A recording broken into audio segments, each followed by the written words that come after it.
The rumble of hooves announces his approach.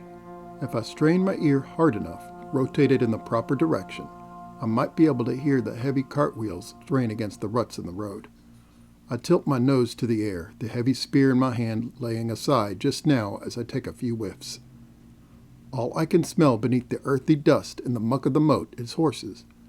A trained muzzle might be able to smell the details hiding below all that, like the scent of fur or feather, and discern exactly who is coming. The scarlet of his banner reveals his identity to me before I even see his face. The enemy. One of the forgotten ones.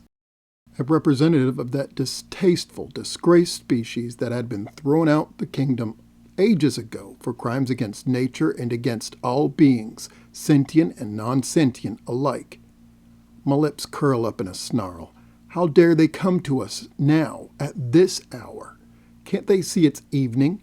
Can't they see it's almost dusk and we are prepared to sleep?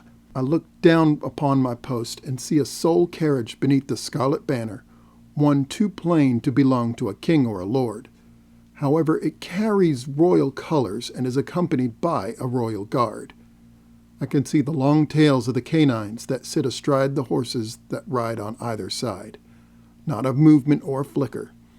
For a feline, that would mean they're relaxed, in repose. And a canine that's supposed to mean aggression? Anger? Fear? I am not certain. Not that it honestly matters, since we threw the canines out ages ago.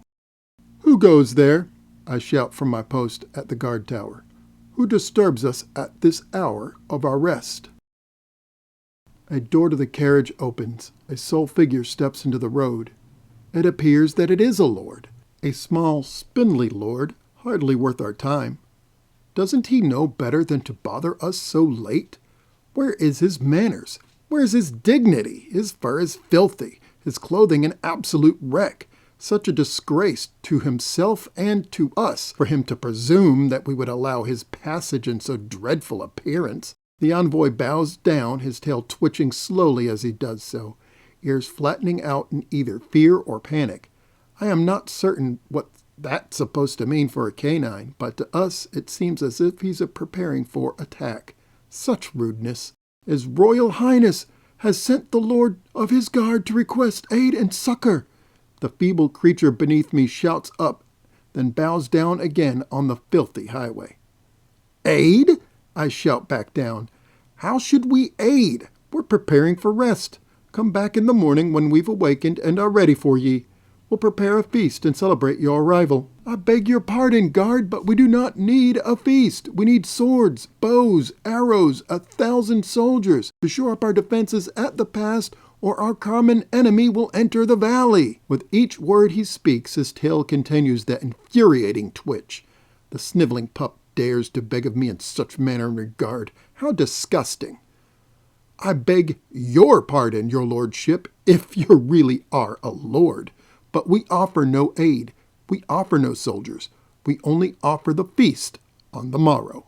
Feel free to camp there tonight by the gate if you like. As you can see, our drawbridge is shut and our soldiers are getting ready for sleep. We offer no hand in war today, but will feed and house you as guests on the morrow. A loathsome look covers his face for a moment. His tail stops twitching. His ears fold in panic. Our city will be destroyed on the morrow. We need help now. We need soldiers, swords, weapons. Haven't you seen the smoke on the horizon from our burning keep? I look upward in the direction he pointed. Why, yes, there was a bit of smoke billowing up in the distance towards the end of the valley. I've noticed it. It's been beautiful to watch as the sun sets down behind it. Desperation covers his countenance now, and fear as he continues his useless argument. Thousands of lives will be lost tonight without your help. They'll be at your gate soon. They'll destroy you too. We are too tired. We are not in the mood for such vitriol and panic. We offer no means or weapons of war. We only have food on the morrow, if you are willing. He screws up his face in panic, fear, and with a pathetically tucked tail, too. Can I at least speak to your king or royal court? Oh boy, what a sight.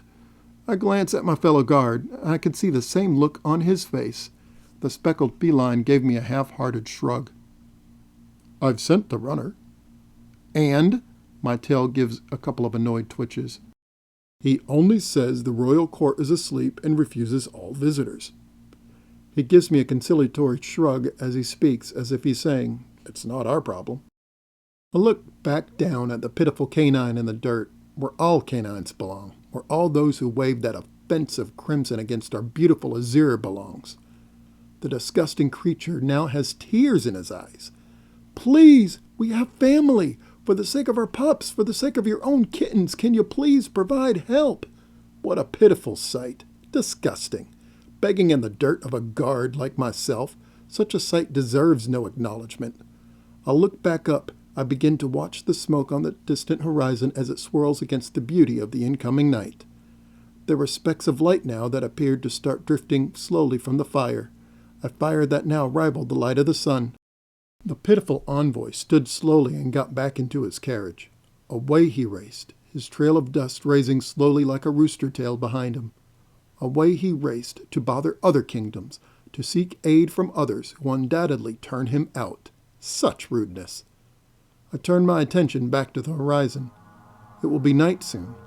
It appears as if the entire valley will be lit up like the lights of the night sky. How beautiful! What a glorious time to be alive!